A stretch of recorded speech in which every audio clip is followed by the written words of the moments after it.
Hello and welcome to a conversation about the role of universal owners, both today and in the future. And this might be a particularly interesting topic now in the light of increasing polarization in society. AP7 has concluded a 3-year theme on the topic, and today we have gathered a group of very experienced individuals to talk about this. So let's start with a round of presentations. Emilio. Thank you. Thank you for having me here. So I'm Emilio Marti. I'm an associate professor at the Rotterdam School of Management, and my research focuses on sustainable investing. My name is Sonja Laud. I'm the Global Chief Investment Officer of L&G Asset Management. I'm based in London, and Legal & General is one of the largest pension fund managers in the UK, so I'm representing the asset manager perspective on the topic of universal ownership, and very happy and intrigued to participate. My name is Rogier Snijdewind. I work for PGGM, which is the asset manager of the Dutch healthcare pension fund, PSW. And I work in the total portfolio management team, which oversees anything related to sustainability across the entire firm. My name is Caroline Escott. I am Head of Investment Stewardship and Co-Head of Sustainable Ownership at Railpen. Railpen is the in-house asset manager for the Railways pension schemes, which is one of the UK's largest pension schemes. We're a growth-oriented investor, and over the last few years, we've been shifting our stewardship resource so that we have around 60% of our stewardship resource dedicated to a universal owner approach to stewardship. Thank you. So let's start there. And if you would mention one thing that distinguishes universal owners from other investors, what would that be? Well, given that universal owners have a globally diversified pool of assets, universal ownership means that because you own what is essentially a slice of the world economy, you cannot diversify away from the risks that affect the global economy. So it really requires a systems change approach to thinking about your assets. And so for me, I think because you cannot diversify away from these externalities, and because you're thinking about system-wide big picture issues like climate change or nature or inequality, I think that what is special to universal owners is that you have an imperative to focus on public policy in order to try to achieve that system-wide change. And I think that is distinct from how other investors think about stewardship. So it's actually influencing the system you exist in. Exactly. Yeah. Sonja? So from an asset manager point of view, the starting aspect is we're managing money on behalf of many clients. And clients will have differing objectives. But to a large extent, if you consider how popular index funds have become, in a way they do represent that slice of the global economy. And as such, of course, we as the asset manager have to consider our engagement approach as well. The other aspect that is very important, I believe, is the understanding that most problems we aim to engage and have an impact on are systemic issues. And systemic issues are global in nature and require a global answer. This is why the aspect around the policy engagement I cannot stress enough, because there is a limit to how much you can achieve in just engaging individual companies. So I think I see a pattern here, sort of the systemic risks and the need for advocacy and policy dialogue and things like that. What do you say, Emilio? What I think what is needed is a certain willingness to create positive externalities. Because I believe universal owners, they have the ability to create large positive externalities for other shareholders, and they must be willing to do that and appreciate that. Because the reality is, like, imagine you're like a universal owner, and all of your analysts and portfolio managers, they take into account systemic issues like climate change. And each of them spends a bit of time on that. So let's assume you're a large universal owner, you spend $1 million per year in additional expenses, the time of your people working on that. Given how drastic the consequences of climate change will be for the economy and for GDP, I actually expect that spending $1 million on that will create a huge, massive benefits for the economy overall, let's say 100 million of benefits. So you're creating a lot of value. But at the same time, you need to ask the question, how much of that value are you actually capturing? And given that you're just owning a very a thin slice of the economy, you're actually capturing relatively little of that value, and the rest is a positive externality for others. there's obviously the danger that shareholders, they're just waiting for other shareholders to become active. So it's a classical free riding problem. But those universal owners that actually act despite the free riding problems, these are the ones that create these positive externalities. And so that's why I don't find it surprising that pension funds, for example, are particularly active in that area, or some forward-looking asset managers. But I absolutely agree. In the end, we're here to ensure and do our utmost best to make sure that there's a good pension for the people who are saving for their pensions with our scheme. What about this ESG backlash? How would you define it? I mean, what is it and what are the effects on universal owners? So the ESG backlash is the sense in certain parts of the political community, and also, I think, amongst some citizens who feel a bit left behind by some of the economic progress that has been made over the last decades, that actually shareholders who care about ESG issues are pursuing a political agenda that prioritizes broader societal good over shareholder returns and financial returns. And of course, we know that this is not the case for all those people who've been focusing on financially material ESG issues. And this has resulted in various bits of legislation that have been trying to, in some cases, force investors not to consider financially material ESG issues. So universal owner can be sort of stand firm in this, being a bit of an anchor when the waves are going one way or the other. Is that what I think universal ownership, system-wide stewardship, is, I think, quite a high-profile target. So you need to be sure of the evidence base of the work that you are doing, and as far as you can. I think asset owners, as a particular subset of universal owners, can take comfort in their fiduciary duty and should refer back to that in the ongoing conversations. What about geopolitics? I mean... Oh dear. What about geopolitics? No. I think there's obviously certain concerns that we have with regard to the directions that parts of the world is heading into. But interesting enough, at least from our perspective, it's more of a sign to actually do more and to ensure that we are almost like that countervailing power than to do less. So the discussions that we have with companies, we also notice that this whole backlash has resulted in companies being a lot, at least on paper, a lot less ambitious than they once were.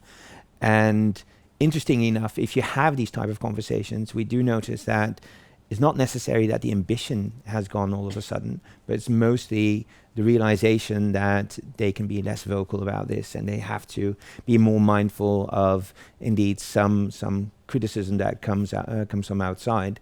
But the motivation to do these type of things and to ensure that CO2 emissions go down, to ensure that there's proper human rights diligence throughout the entire chain, that is all very much there. Yeah. What do you say, Sonja? I mean, is the world falling into regions, or is there gaps between you being an asset manager, asset owners? I mean, what do you say? Couple of points here. Yeah. On geopolitics, you're absolutely right that we are seeing the world moving towards a new world order. We don't quite know yet what the balance will be. I doubt it will be just two areas. It might well be a lot more fragmented. That brings a lot of challenge. If you look at climate change, I would hope that we all agree this is a global system-wide problem that, in order to make any meaningful impact, would require a level of global cooperation that we've never seen before in history, and that is in direct contrast with where we're heading. Agreed. That's just, if we consider what we as universal owners attempt to achieve, we can't be ignorant to the fact that this will be a far more difficult task going forward simply because of the world we're operating in. The second aspect is universal ownership is not a one-fits-all. We would be ignorant if we assumed that the transition in India or in emerging markets is the same as it is for Europe or the US. And that requires a level of knowledge and a level of understanding how to engage, where to engage on the company level and on the policy level. So it's incredibly complex. It's very interesting at the same time. I think we heard earlier, of course, the US is at the epicenter, at least of the rhetoric. I think we are finding that asset owners in the US and even companies are still actually very much aligned to their strategic objectives. They probably talk about it differently. But if you consider even a country is now talking about energy security, this is why oil and gas will be looked upon differently. That doesn't necessarily mean that their pathway to net zero will change, but we have to just align and learn that, of course, this is not a standstill fixed framework, and we have adapt to it. And security, I think, is clearly one that would go along with this level of geopolitical fragmentation. You will see more protectionism. You will see more inward looking from countries, politicians focusing more on the transactional aspect of working with other countries, but is first and foremost everyone for themselves in order to protect their own interests. And that has real implications for the defense sector, for the energy sector, even to some extent technology. So we need to adjust our thinking and the way we engage with those sectors and with those policymakers, because there will be different aspects that might have moved up the priority list compared to just a couple of years ago. I mean, this is sort of a gloomy picture. It's true. I mean, it's true. But you have some hope in this, do you? Well, yes. What is often overlooked is that polarization is mainly an emotional thing. Like, so the extremes, they dislike and distrust each other. On the level of actual policy issues, there's actually wider agreement than we commonly assume. And so there's lots of surveys that show on specific issues, including climate change. Globally, many people actually, like some surveys, like in the Gallup poll a few years ago, like about 80% of respondents said they think that more action is needed on climate change, and also that companies need to become more active there. And even in the US, you had majorities being of that opinion. And I think the current ESG backlash creates this image that people disagree on all issues. That's probably just not true. There is polarization in the sense that the different poles dislike each other and distrust each other, but for the specific policy issues, there we can still build common ground. And I actually think this is an interesting space for universal owners to also figure out where this common ground is. Interesting. So if we move on to collaborations then, that came up spontaneously here. You can see that collaborations had a peak, and now a lot of, I mean, in particular asset managers has left. Hundreds of them, and the biggest one, etc. What do you say, Roger? Is it a transformation? Is it a collapse? What is changing? What lasts? Well, to stay on the positive thinking side, I would say it's a transformation rather than a collapse. But yeah, no, I think in general, if you look at historical collaborations like Climate Action 100 Plus and all kinds of other pledges and etc. that have been done, these type of initiatives had a huge role to play, I think, to really get kind of a commitment from the entire sector. The fact that some have now left, I think, looking at it less negatively, let's just put it that way, is to some extent a logical consequence of what we mentioned before about the backlash on ESG, but also just regulatory changes for example, in the United States. I don't necessarily believe that these investors or the asset management firms that have left these collaborations don't have any ambitions or expectations or what have you with regard to the things that are usually laid down in those type of pledges.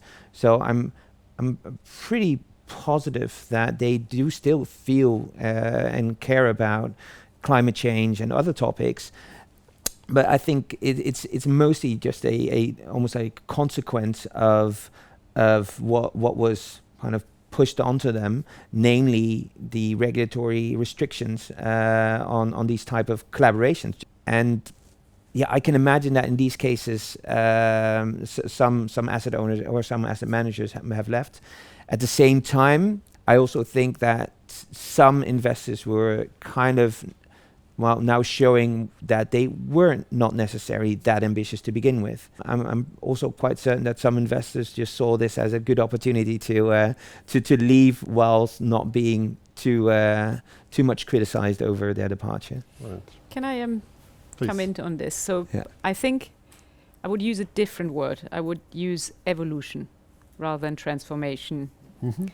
For the simple reason that I think a lot of these events would have happened even without the US making such a big drama out of it. Simply because we have come so far in such a short period of time that we have reached a natural inflection point in how we define the topics we want to engage on, to define what we mean by financial materiality, to have measurability in what we believe impact would look like. And hence, of course, for a net zero asset manager alliance, you have to reflect on whether the targets you've put forward, are they achievable? You're not operating in a vacuum. The world has changed around you. So it's naturally that you take a step back, that you consult your members and you say, what is it? Where are we? Has the world changed? Do we still believe that the targets are achievable? If not, what are realistic targets that still are ambitious, but at least achievable? So I know this has all been tainted by the narrative, by the ESG backlash, but I think naturally you will have had in conversations, particularly with the large, sophisticated, universal asset owners, there has been a lot of work ongoing independent of what's been happening in the US. And I think that's why I always try to make it sound less catastrophic, because it is okay. We are moving through so much change at such short periods of time. We are learning every day about climate change, the transition to net zero, what the implications are, that we need to be a bit more humble, that we cannot sit here today and say we have all the answers. We don't. So I'm pretty sure if we were to come back in 5 years, we would have learned more, we would have evolved more. And it's that open dialogue that sometimes is missing because it's been so overshadowed by the level of negativity.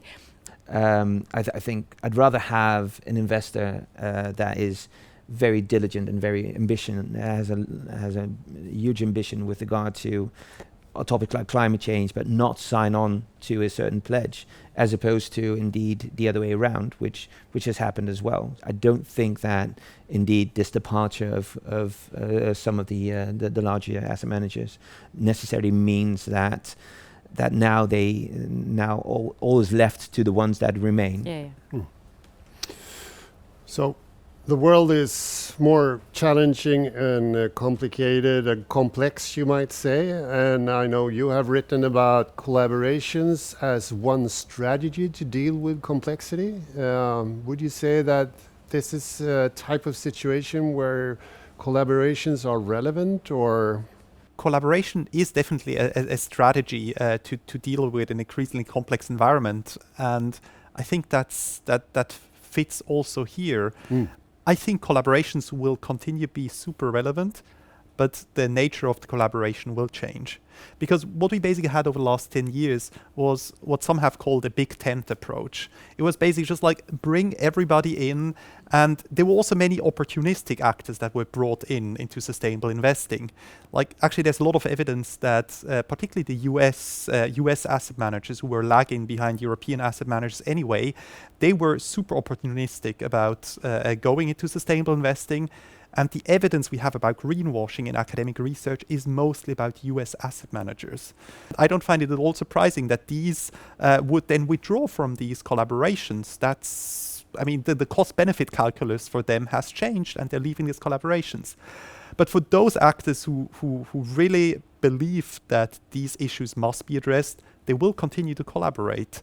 And I think maybe it won't be the big tent approach, but a much smaller tent of committed actors. And they will continue to collaborate, maybe in a less high-profile way. But what I see around me is still lots of collaboration going on. Yeah. I think the only aspect to add is, given that we've lost the largest asset managers in the world, that if you consider the shareholdings, and we know that passive investing in the US is now 50% of market cap, you have to consider, of course, what the consequences are if those asset managers, considering voting engagement, would take a different approach. I think I would agree with what you've said. We just have to be mindful who has left, how much AUM is now sitting on the sidelines, so to speak, and what the implications might be. And of course, just to build on that, there are wider industry dynamics that will come about as a result of exactly that kind of shift. So I spoke about asset owners becoming more demanding clients and taking more of their voting and investment activities in-house. And in the UK, and I know elsewhere, there's this big conversation around pass-through voting. So if the asset managers, or some of the asset managers, are not voting in a way that aligns with what some of their asset owners might want to see, are asset owners going to start taking those voting rights and those voting decisions in-house? There's always a lot of discussion around exclusions, but you said that engagement is the primary tool for universal owners. What do you think of that in relation to collaborations? There is huge value still in collaborative engagement. I think if you are trying to engage with policymakers, as well as if you're trying to engage with companies on system-wide issues, and again, a little bit of a false dichotomy that I think occasionally crops up in this kind of debate is that it's not just policy engagement, and you focus as part of a system-wide stewardship approach on those systemically important companies. Those companies, the market movers, the Teslas or the Exxons or the Metas, where if they make a positive or indeed a negative step on a particular issue, you know that the rest of that particular sector is watching. So a core part of all our system-wide stewardship strategies and our priority issues is focusing on those systemically important companies. And for both companies and policymakers, you need to speak with critical mass. You need to demonstrate that this isn't just Railpen, albeit one of the UK's largest pension funds, but it isn't just Railpen talking about this. We have other actors, other, ideally, pension funds. One, pension funds have a purity of purpose. We're purely aligned with the needs of our members. But two, at the moment, policymakers really want to encourage pension scheme investment. And of course, pension schemes are the ultimate allocators of capital in core parts of the economy. And so they've got a bit of an open door. So that asset owner perspective can be really important. But you need to say that you're speaking on behalf of that particular base. The other thing to soften that asset owner's purity of purpose piece is that we see huge power in aligning with other actors across the investment chain. So for instance, we do collaborate with Legal and General Investment Management in one of the collaborative initiatives that we set up called the Investor Coalition for Equal Votes.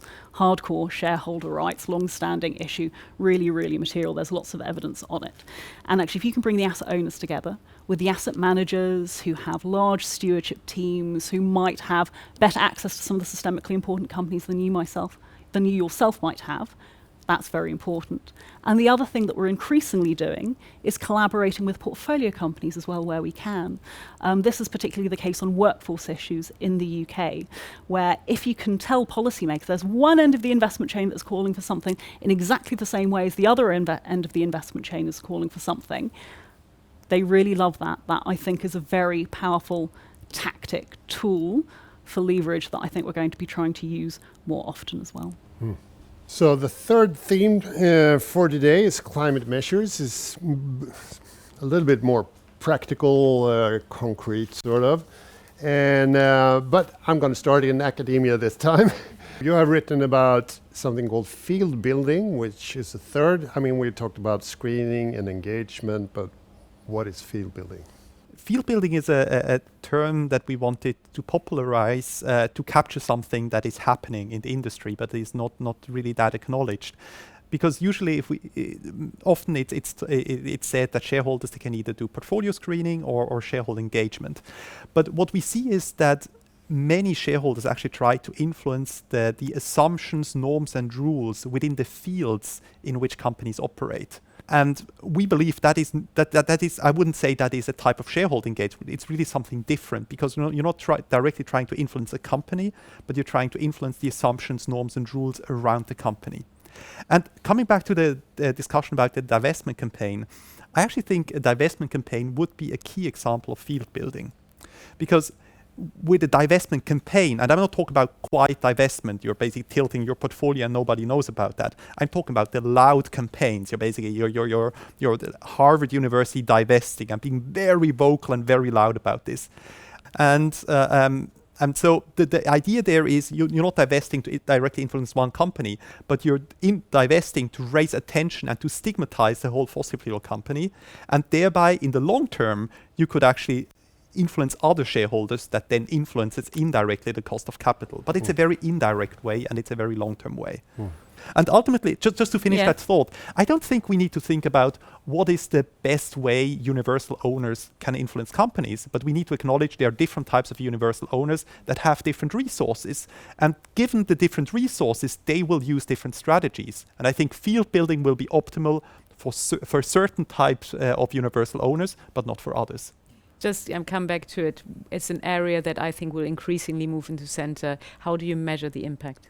Because that is, we are here to effect change, and measuring the impact will increasingly move to the center of attention, simply because otherwise, given the overall problem statement, I'm wondering whether we get to the end result we need. But there are ways of doing that. So policy change is notorious, and I say this as someone with a public policy background, is notoriously hard to measure your particular impact on.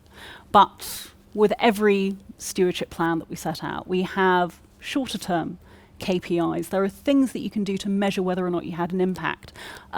Does the regulator with whom you had conversations cite your evidence in particular to say that actually that was what helped change their mind, either privately or publicly? That has happened for things that Railpen has done. Yep. So in terms of demonstrating impact, and maybe it's because we are a long-term investor, we're not necessarily looking for that ultimate policy change in the next year.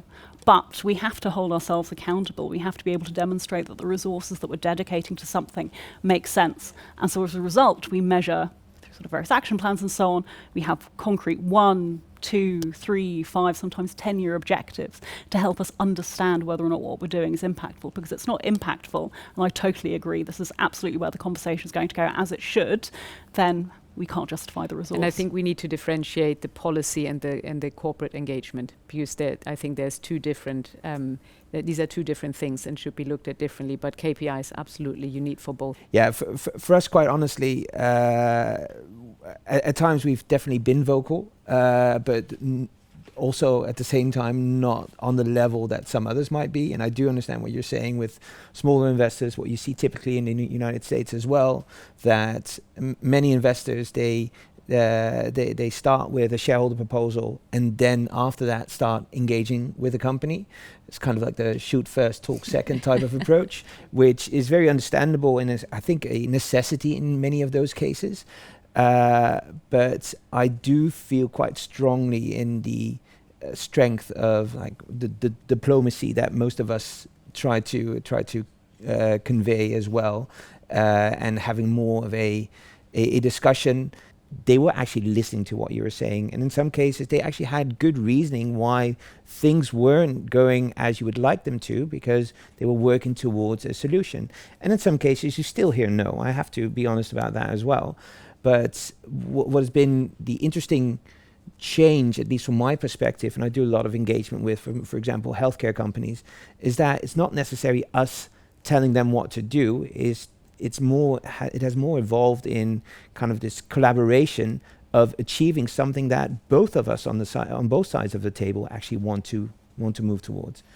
But let me ask you. I mean, you have brought up this opportunity, challenge, however you want to see it, with the real world impact and evaluation of that in a systematic and credible way. And I know you have at PGGM have been sort of promoter of real world impact, but still it's easier to say than to do. And in particular, if you're taking the impact view, so it's not only outcomes and output and things like that, it's actually impact in society. Yeah, no, that has definitely been a journey, and it still is. And I think the difficulty lies, obviously, if you look at like the impact that you're trying to have through your engagement with changing behavior of a company.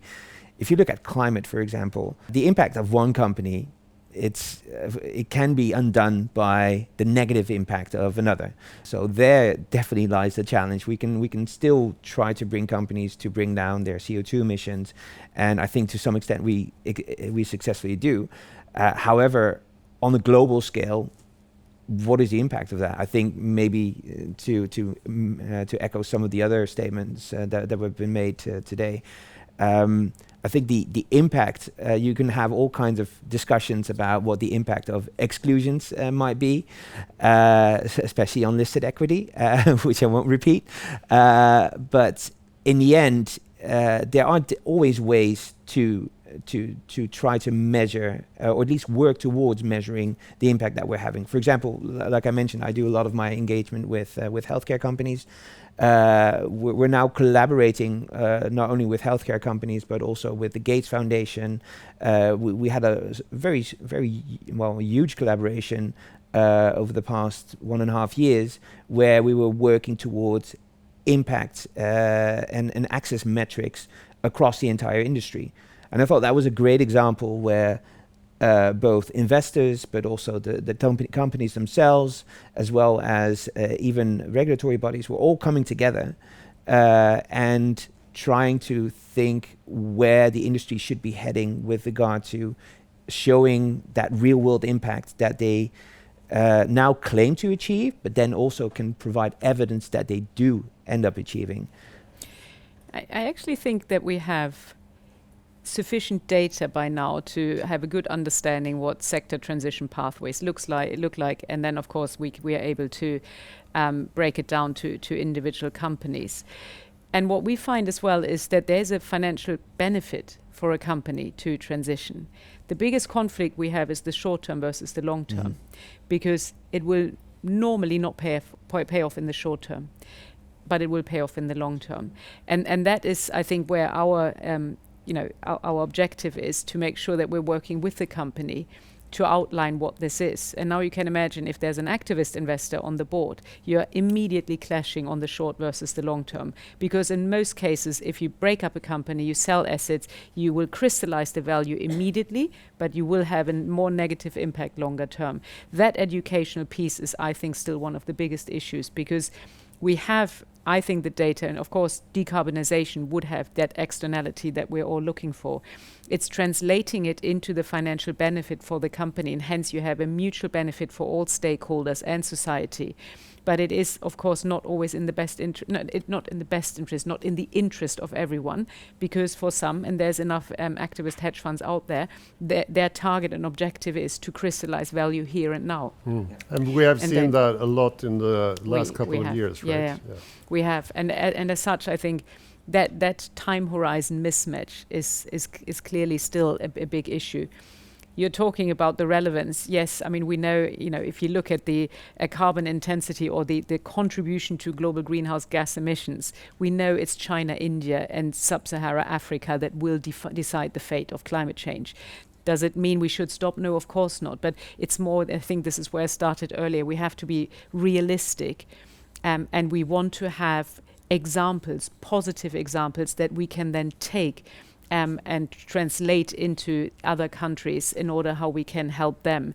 Because the starting point of all of the other regions is so different to if you talk to a utility company in Germany or an oil and gas company in the UK, right? It's such a different starting point, but you can create formidable case studies in illustrating that short versus long term that I think will clearly help to set the tone, even in policy engagement, right? If you can articulate the art of the possible and then even encourage the right incentive system from a policy level, I think you would have a far better success rate than we currently have.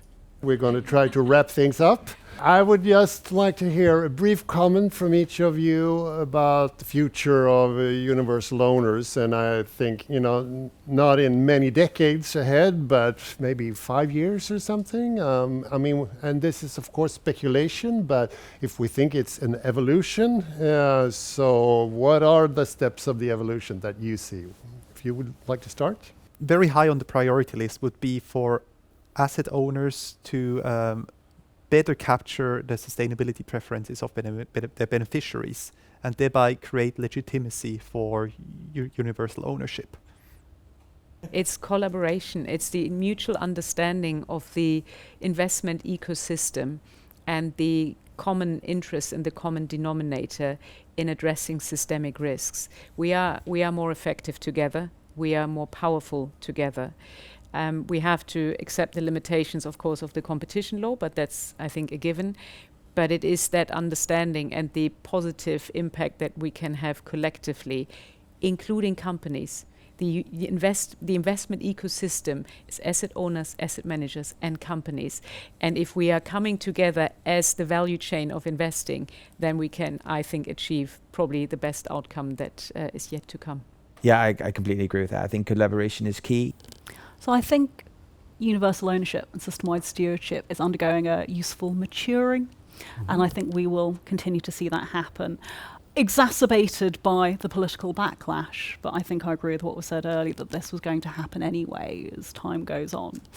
And I think we'll see people really thinking about the evidence base, maybe doing some more work on their beneficiary preferences, and also thinking about action plans and KPIs and how you measure impact and what impact means. Thank you. Let's give ourselves a nice round of applause, right?